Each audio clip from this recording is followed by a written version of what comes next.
তালিকা পাবলিশ করে দেওয়া এবং জিজ্ঞাসা করা এই 54-55 জনকে পাবলিক ডোমেইনে দিয়ে দেওয়া যে আপনারা যদি নাম ঠিকানা খুঁজে পান তাহলে সিবিআই এর কন্টাক্ট নাম্বার ছেড়ে দাও, যে আমাদেরকে বলো।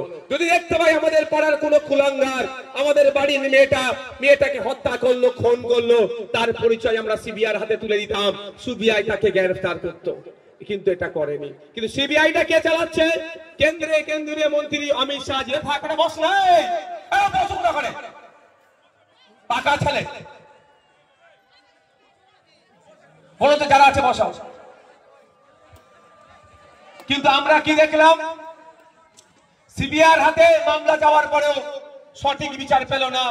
আমরা ধর্ম দেখে প্রতিবাদ করি না, কিন্তু আজকে শুভেন্দু বাবুকে আমি একটা প্রশ্ন করতে চাই। আপনি হিন্দু হিন্দু ভাই ভাই বলেছিলেন, তিলোত্তমার ধর্মীয় পরিচয়টা একটু আপনার কাছ থেকে জানতে চাই।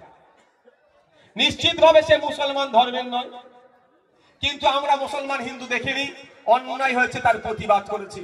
কিন্তু শুভেন্দু অধিকারী হিন্দু হিন্দু ভাই ভাই স্লোগান দিল। এখন প্রশ্ন আমরা করব, তিলোত্তমা এখনো বিচার পেল না কেন? তাই বন্ধুগণ, কে ধর্মীয় উন্মাদনা তুলে আপনাকে আমাকে বিভাজন করার চেষ্টা করছে, এই ধর্মীয় উন্মাদনার ফাঁদে আপনারা পড়বেন না।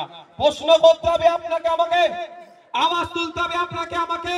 এখানকার যে আমি আস্তে আস্তে দেখছিলাম বেশ কয়েকটি প্রাইমারি স্কুল বললো, যাওয়ার সময় আপনারা জিজ্ঞাসা করে যাবেন প্রাইমারি স্কুলগুলোতে রেশিও মেইনটেইন হচ্ছে না, অর্থাৎ যে পরিমাণ ছাত্র আছে সেই শিক্ষক নাই।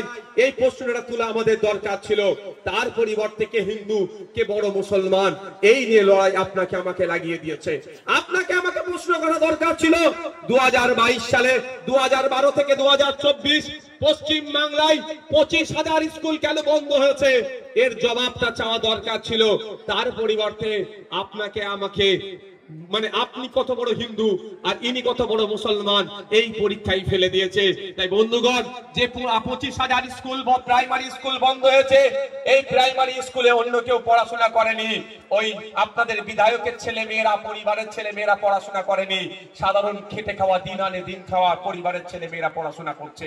তাই বন্ধুগণ, আমার বলার উদ্দেশ্য এটাই যে আপনাকে আমাকে শিক্ষার আওয়াজ তুলতে হবে, আপনাকে আমাকে আওয়াজ তুলতে হবে। হসপিটালে ডক্টর নেই কেন, আপনাকে আমাকে আওয়াজ তুলতে হবে। রাস্তাঘাটে মেরামত হচ্ছে না কেন, আপনাকে আমাকে আওয়াজ তুলতে হবে।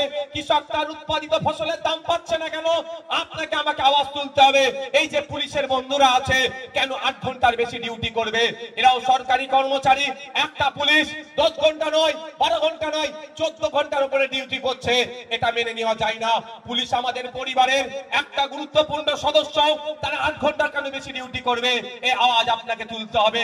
মমতা ব্যানার্জি থানার সংখ্যা বেরিয়ে দিচ্ছে, তাতে আমার কোনো অসুবিধা নাই। আমি তো মনে করি পাড়ায় পাড়ায় থানা হোক, তাতে আমার কোনো যায় আসে না। আমি হিংসা মুক্ত সমাজ চাই। যদি নতুন বেশি বেশি থানা করে হিংসা মুক্ত করা যায়, তাহলে পাড়াতে পাড়াতে থানা করে দিলেও নওশাদ সিদ্দিকী আইএসএফের কোনো অসুবিধা হবে না। কিন্তু প্রশ্ন এটা আমার, কেন একটা থানাতে আপনি অফিসার বেশি দেবেন না, কনস্টেবল বেশি দেবেন না, লেডি অফিসার বেশি দেবেন না?